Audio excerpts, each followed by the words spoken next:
Alors bonjour à tous, c'est Puish. Aujourd'hui, on se retrouve pour un film français, une fois n'est pas coutume. Et oui, ça faisait longtemps que je n'avais pas fait une bonne petite critique d'un petit film français.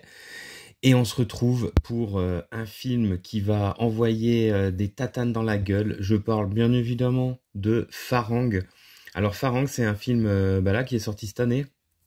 Un petit peu dans l'anonymat, c'est assez dommage. Donc c'est un film d'1h40, c'est un film français. Donc ça fait quand même plaisir. Et c'est un film réalisé par Xavier Gens. Alors je sais pas comment on dit Xavier Gens, moi j'ai toujours dit. Donc la prononciation, hein, voilà, vous me corrigerez et bien sûr vous m'insulterez copieusement pour cette erreur dans les commentaires. Donc en tout cas, le sieur Gens, moi c'est un réalisateur que j'aime bien. Alors oui, je sais. Oui, il a fait des gros nanars, mais des gros nanars, écoutez, sympathiques. Et surtout dans le cadre du cinéma français, c'est quand même bien cool. Bah, il est l'auteur de Hitman, donc l'adaptation du jeu vidéo auquel, visiblement, il n'a absolument rien compris, lui et les scénaristes. Donc Hitman, évidemment, et puis c'est surtout Frontières, un film que j'aime beaucoup, un espèce de slasher, mais bien de chez nous, français, qui était vraiment sympathique, bien gore. Un film vraiment sympa avec un Samuel Le Bihan en mode comment dire, gros beauf de la campagne, fou furieux. Non, mais c'est vraiment un film sympa à découvrir en cette période d'Halloween d'ailleurs. Il avait aussi fait The Divide, qui était un film vraiment à ambiance. Alors tous les films et puis Cold Skin aussi. Tous les films que je vous cite, en fait, c'est pas des chefs-d'œuvre, mais ce n'est pas des films sans défaut, mais c'est des honnêtes films de genre. Et surtout, dans le cinéma français, ça fait plaisir d'avoir des gens qui s'intéressent, qui aiment le cinéma de genre. Et lui, je pense, il en fait partie. C'est un honnête artisan, je pense. Je pense que c'est un gars sympa. On peut le voir à ses films qui sont pas. Et donc, si on se penche sur Farang, ça va être un petit peu la même histoire. Il y a une envie, vraiment, on le sent pendant tout le film, il y a une envie de faire un film ultra vénère. Il y a une envie, il y a des idées au niveau de la façon de filmer, surtout les affrontements. Il y a vraiment des idées de réalisation, il y a une envie, il y a une photographie, mais le film n'est pas sans défaut. Et un de ses défauts, ce sera déjà sa durée, 1h40. Le film, en fait, met un certain temps à s'installer. En fait, le film a un peu le cul entre deux chaises. J'ai senti pendant tout le film. Je vais tout de suite mettre les pieds dans le plat. On parlera après des acteurs et de l'histoire à proprement parler. Je pense que Xavier Gene a hésité entre le pur défouloir d'action et l'espèce de drame plus intimiste et une envie de faire quelque chose, de faire des combats entre guillemets, alors je dis bien entre guillemets, des affrontements secs, rapides et entre guillemets réalistes, de pas vouloir trop... En fait, il a hésité entre les deux, ce qui fait qu'on a un film qui a le cul entre deux chaises, qui est par moments un tout petit peu longuet, alors qu'il aurait pu aller encore plus dans le rentre-dedans. Parce que vraiment, on va se retrouver avec un film avec... la part belle du film, c'est évidemment les affrontements.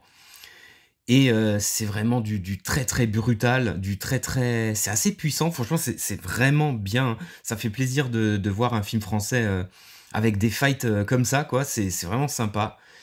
Alors, on va peut-être revenir sur le casting et le scénario. Le casting, en fait, à vrai dire, il n'y a pas grand-chose, si ce n'est, évidemment, l'acteur principal, donc il joue le rôle de Sam. Donc il s'appelle Nassim Lies. Nassim Lies. Franchement, lui, déjà, il est ultra baraque. Il est à fond dans son rôle. Je pense qu'il est investi à fond dans son rôle. Il est vraiment, il est monolithique hein, pendant tout le film. Il parle extrêmement peu. Je pense qu'il a vraiment, ses dialogues se résument à quelques lignes tout au long du film, et pourtant, on va le suivre comme ça. Vraiment, la caméra le colle, le suit pendant tout le film. Dans cette, alors on peut pas vraiment dire aventure, mais c'est plutôt une espèce de descente aux enfers perpétuels qui va lui arriver. Le film d'ailleurs est très jusqu'au boutiste. Hein, ce sera assez étonnant. Il est vraiment très très violent. Déjà graphiquement et aussi dans ce qu'il nous raconte, ça va aller vraiment loin. Donc lui, il est très très bon. Par contre, il faut bien avouer, le reste du casting, on retient pas grand chose. Des seconds rôles, des Asiates de ouf. comme à l'habitude. Rien de spécial. Sa femme, Mia, bon, elle est jolie, mais après l'actrice, voilà, il n'y a rien de spécial. Sa petite fille. Puis on a le méchant en la personne du sieur Olivier Gourmet, donc qui jouera Narong, donc un espèce de Français qui se retrouve en Thaïlande, qui est devenu un espèce de gros trafiquant, qui est un bon gros enculé, qui aura d'ailleurs, on y reviendra peut-être plus tard, il y aura d'ailleurs un truc complètement idiot à la fin du film, mais on va y revenir. Donc de quoi ça parle? On va suivre le personnage de Sam. Sam est un repris de justice, donc il fait de la prison, il sort au moment du film, il sort, mais par contre il est sous contrôle judiciaire, donc on sent qu'il va essayer de se réinsérer, on sent qu'il a une volonté de se réinsérer, de laisser son passé trouble derrière lui. Malheureusement, vous en doutez, donc ça se passe en France au départ, hein. Son passé va le suivre, évidemment.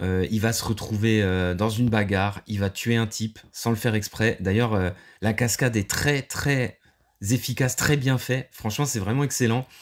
Sur un chantier, là, avec la caméra comme ça qui suit le corps, qui tombe comme ça jusqu'à ce qu'il s'écrase en un seul plan. Vraiment pas mal. Et du coup, comme il veut pas retourner en tôle, il va s'expatrier. Il va aller en Thaïlande et donc là on va se retrouver 5 ans plus tard. Il a carrément fondé une nouvelle vie en Thaïlande. Il s'est trouvé une compagne. Elle a une fille. Elle travaille dans un petit restaurant. Lui, il travaille à l'aéroport. Voilà, il est bagagiste. Il fait aussi le taxi pour les touristes. Bref, il a refait sa vie. Et un jour, en fait, ils ont un projet pour acheter un terrain pour faire leur propre restaurant. Seulement, il y a un petit souci, il y a une espèce de gros bonnet de la drogue, enfin, il y a un gros trafiquant du coin qui a racheté tous les terrains. Donc Sam va aller le voir avec son ami, là. Il va aller le voir, il va tomber sur ce fameux Narong qui, en réalité, n'est pas un Asiatique, mais un blanc, un bon gros blanc.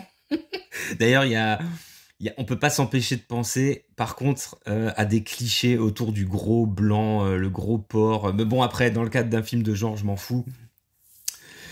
Donc il va lui proposer un deal, il lui offre le terrain, c'est sympa quand même. Mais par contre, vu qu'il travaille à l'aéroport, vous en doutez, il va devoir faire passer en douce de la marchandise et rien ne va se passer comme prévu. Forcément, c'était le pacte avec le diable, hein, et ça c'était sûr et certain. De toute façon, je vous le raconte parce que c'est cousu de fil blanc. Et là, en fait, tout ce que je vous ai raconté, c'est à peu près les 40 premières minutes du film. Donc c'est tout de même assez long. Il se passera pas grand chose à part justement un petit combat de boxe taille, parce que ça me fait des combats de boxe taille comme ça. D'ailleurs, on verra tout de suite, c'est dommage qu'ils sont trop courts parce que on verra tout de suite, dès les premiers fights, une envie de filmer, une envie de faire des plans qui accrochent comme ça la rétine, qui donnent de la force au coup. On verra la caméra suivre Sam comme ça quand il donne des coups de genoux à son adversaire, comme si la caméra était le prolongement comme ça du coup, c'est vraiment pas mal. La caméra qui se retourne avec les coups de coude, c'est vraiment cool. On a aussi bien sûr le mec qui tue au début du film, avec la caméra comme ça qui le suit dans sa chute, c'est vraiment vraiment cool. Et des choses comme ça, il y en aura plein pendant tout le film, mais malheureusement, ces 40 premières minutes, honnêtement, sont un petit peu longues, puisque comme je vous expliquais, tout est cousu de fil blanc, on sait déjà ce qui va se passer, on sait que ça va mal se passer, le seul truc c'est que ça met des plombes. Et ensuite, j'ai été quand même surpris par le jusqu'au boutisme de la scène qui suit, c'est-à-dire Sam est traqué par la police, il est traqué aussi par le Narong, il va vouloir s'enfuir avec sa famille, et donc on est en mode home invasion, les méchants vont arriver, ils vont s'en prendre à lui et à sa famille, ils vont kidnapper sa gamine, et ils vont le laisser pour mort, et d'ailleurs ils vont enfin voilà, ça va aller très très loin, et là on passe un palier dans la violence, où il y a sa femme qui se fait égorger sous ses yeux, il y a beaucoup de violence. Ensuite il y aura tout un, comment dire, le film c'est vraiment un crescendo dans la violence, c'est-à-dire ça va monter de plus en plus pendant tout le film jusqu'à la scène de combat finale, avant la rencontre, avant l'affrontement avec Narong, mais jusqu'aux scènes de combat finale qui vont vraiment aller très très loin dans la violence graphique. On sent vraiment, progressivement, pendant tout le film, la violence, le jusqu'au boutisme du héros va faire qu'augmenter, et ça va être très graphique. Ça aussi, c'est quelque chose qui est assez étonnant, hein, dans le cinéma français, et qui fait plaisir. Des mecs qui se font égorger, des mecs qui se font décapiter. des mecs décapités parce qu'à coup de fusil à pompe, la tête explose. On aura une tête quand même qui explose en plein cadre. Des mecs qui se font fumer les bras, les jambes, ils se font découper. Enfin, franchement, c'est très très violent. Notre héros qui est en mode John McClane, qui va se prendre des coups de partout, qui va être blessé. À la fin du film, il a les deux bras mais arrachés. Il y a l'os qui sort du bras. Enfin, c'est vraiment très très violent. Et d'ailleurs, encore une fois, on sent l'hésitation entre ouais faire du héros un espèce de John McClane qui se relève toujours, qui va combattre, et le côté réaliste où voilà il est éclaté, il peut plus se battre, il va avoir du mal à se remettre à chaque fois de ses blessures. Ça c'est un peu dommage. On aurait aimé, moi personnellement j'aurais bien aimé que le film bascule carrément dans l'actionneur ultra bourrin en permanence. Ça c'est mon avis, qu'on bascule dans le film, ouais, le kickboxer ultra vénère. D'ailleurs, ça, forcément, on pense évidemment à Kickboxer, mais pas que. On pense, le film, de par la violence des combats, m'a beaucoup fait penser au film, mais par exemple, et c'est vraiment flatteur, hein, The Raid, Headshot, ce genre, on se rapproche quand même de ce genre de violence brute, vraiment brute de décoffrage avec des morts. Chaque fois qu'un mec se fait fumer, c'est hyper violent, des gerbes de sang et compagnie. Donc ça, c'est très appréciable, mais globalement, on retiendra surtout du film un petit rendez-vous manqué. C'est vraiment dommage, d'autant que l'acteur principal est très charismatique. Il est tout balèze. Franchement, quand il balance des coups, on y croit. La caméra, comme dit, il y a il y a vraiment une envie de cinéma dans ce film, une envie de cinéma de genre. Avec la caméra comme ça on a un mec qui passe dans une vitrine, la caméra est dans la vitrine comme ça, qui suit la tête du mec qui fracasse tous les trucs. On a l'autre avec sa tête qui explose. On a le combat dans l'ascenseur qui est ultra violent, mais vraiment ultra violent, avec des couteaux comme ça qui rentrent dans les corps et tout. C'est vraiment, vraiment sympa. Le combat dans le couloir vers la fin où on est en mode comme dans tous les films asiatiques où tu penses qu'il y a qu'un seul ennemi, en fait il y en a tout plein qui sortent à chaque fois des portes. Ça fait très jeu vidéo, très film de kung-fu. C'est vraiment vraiment très très bon. Et puis le héros incarne parfaitement cette espèce de rage vengeuse comme ça qui est vraiment pas mal. Le film est du coup vraiment dark. Il aborde pas mal de thèmes. Il y a des morts hyper violentes d'innocents. Il aborde aussi le trafic d'êtres humains, la pédophilie. Enfin, c'est vraiment horrible au travers du personnage de la petite fille de sa femme qui s'est fait kidnapper. Sa femme en plus qui est enceinte. Enfin, c'est vraiment... le film est en fait assez dur, très noir. Euh, En ça, faudra pas chercher trop de happy end forcément. D'ailleurs, alors c'est pas un spoiler puisque tout est cousu de fil blanc, hein. La réaction, le méchant, ce qu'il fait dans la dernière scène, c'est complètement débile. C'est nanar. Je me suis même dit, tout le monde se dira en voyant le film, mais attends, pourquoi il fait ça? Il veut se faire tuer, c'est ça? Erreur gravissime du méchant dans la dernière ligne droite. Bon, alors vous me direz comme dans beaucoup de films, mais là vraiment lui il est trop con. Et puis, même la toute fin, c'est beau et en même temps c'est super dur parce qu'il y a, bref, il y a un personnage qui se suicide.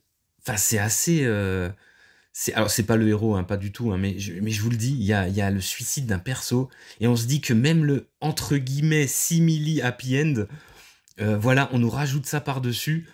Enfin, un film très noir, très dark, un excellent, pour un film français, un film de genre, franchement, c'est du bon. Les combats sont quand même sympas.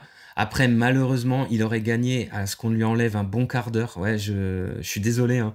Un film comme ça, avec une histoire aussi simpliste, je pense qu'on aurait pu aller sur du 1h20, 1h25, un truc comme ça, on aurait été beaucoup mieux. Et puis des scènes d'action, parce que finalement, les affrontements sont excellents, mais ils ont un côté rapide et brutal. Donc on n'aura pas des affrontements à rallonge comme ça. D'ailleurs, il n'y a pas réellement de boss de fin. Il n'y aura pas d'affrontement à rallonge comme ça avec des enchaînements de fous. C'est un petit peu dommage. C'est un petit peu dommage. On est sur du sec et brutal. Quelques coups, bam, on tue le mec. On va à l'efficacité. C'est quand même pas mal. C'est un film à voir. Je pense qu'il a complètement bidé. Et c'est vraiment dommage quand même parce que franchement, faut quand même... faut encourager ce type de cinéma comme ça. Il y en a tellement pas. Et puis là, pour le coup, on n'est pas comme sur des bouts atomiques comme comment il s'appelle déjà là? Il y avait Overdose, il y avait les films de Daube là que je vous ai fait l'année dernière. Putain, mais j'ai oublié le nom, mais vous savez lequel, le numéro 2 là, les mecs sont partis sur une trilogie qui était vraiment des merdes. Là, on est sur quelque chose de sincère, de stylé. Écoutez, franchement, c'est sympathique. Et puis, je vous dis à plus pour de prochaines critiques.